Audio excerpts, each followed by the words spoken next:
ഖബറിൽ ഇരുട്ടാണ്. ഖബറിൽ ഇരുട്ടാണ്. കാരണം ഭൂമിക്കടിയിൽ നമ്മെ വെച്ചിട്ട് സ്ലാബിട്ട് മണ്ണിട്ട് മൂടിയാൽ അവിടേക്ക് വെളിച്ചം എങ്ങനെയാണ് എത്തുക? ഖബറിൽ ഇരുട്ടാണ്, ബേസിക്കലി ഇരുട്ടാണ്. പക്ഷേ ഖബറിൽ പ്രകാശം വേണം. അള്ളാഹു പ്രകാശം നിറയ്ക്കുമെന്ന് സ്വഹീഹായ ധാരാളം ഹദീസിൽ വന്നിട്ടുണ്ട്. എത്രത്തോളം എന്ന് ചോദിച്ചാൽ മദ്ദൽ ബസർ, കണ്ണെത്താവുന്ന ദൂരത്തോളം പ്രകാശം കൊണ്ട് അള്ളാഹു സുബ്ഹാനഹു വ തആല ഖബറിനെ നിറയ്ക്കുന്നതാണ്. വെളിച്ചമുണ്ടാകും ഖബറിൽ. അതേപോലെ തന്നെ മഹ്ശറിൽ ഇരുട്ടായിരിക്കും. ഇരുട്ടും വെളിച്ചവും മാറി മാറി വരുന്ന ലോകമാണ് മഹ്ശർ. കാരണം എന്താണ്?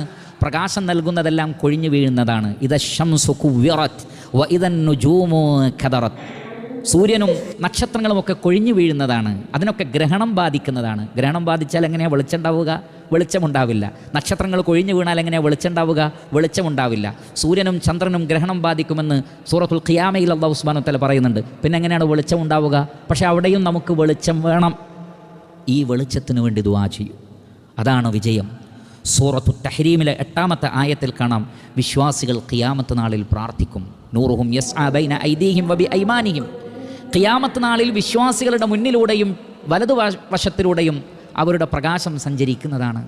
അന്നവർ ദുആ ചെയ്യും, റബ്ബനാ, ഞങ്ങളുടെ രക്ഷിതാവേ, അത്മിം ലനാ നൂറന, ഞങ്ങളുടെ പ്രകാശം നീ ഞങ്ങൾക്ക് പൂർത്തീകരിച്ച് നൽകണമേ. വഗ്ഫിർ ലനാ, നീ ഞങ്ങൾക്ക് പുറത്തു തരണമേ. ഇന്നക അലാ കുല്ലി ഷൈഇൻ ഖദീർ, നീ എല്ലാറ്റിനും കഴിവുള്ളവനാണ് റബ്ബേ. ഈ ദുആ നമ്മൾ നടത്തണം. സൂറത്തു തഹ്രീം 8. അവിടെ റഹ്മാനായ റബ്ബിനോട് പറയാണ്, റബ്ബന, ഞങ്ങളുടെ റബ്ബേ, അത്മിം ലനാ നൂറന, ഞങ്ങളുടെ പ്രകാശം നീ ഞങ്ങൾക്ക് പൂർത്തീകരിച്ച് നൽകണമേ. അത് ഈ ലോകത്ത് വെച്ച് നമ്മൾക്ക് പ്രാർത്ഥിക്കേണ്ട പ്രാർത്ഥനയാണ്. ഈ പ്രാർത്ഥന നമ്മൾ നിർവഹിക്കുമ്പോൾ ഹിദായത്താകുന്ന നൂറ് അള്ളാഹു നമുക്ക് വർദ്ധിപ്പിച്ചു തരും.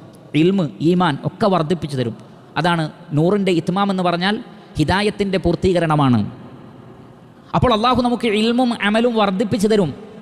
ഇഖ്ലാസും ഈമാനും വർദ്ധിപ്പിച്ചു തരും. അത് ഖബറിൽ നമുക്ക് പ്രകാശമായിത്തീരും. അത് മഹ്ശറിലും നമുക്ക് പ്രകാശമായിത്തീരും. അത് സിറാത്തിലും പ്രകാശമായിത്തീരും.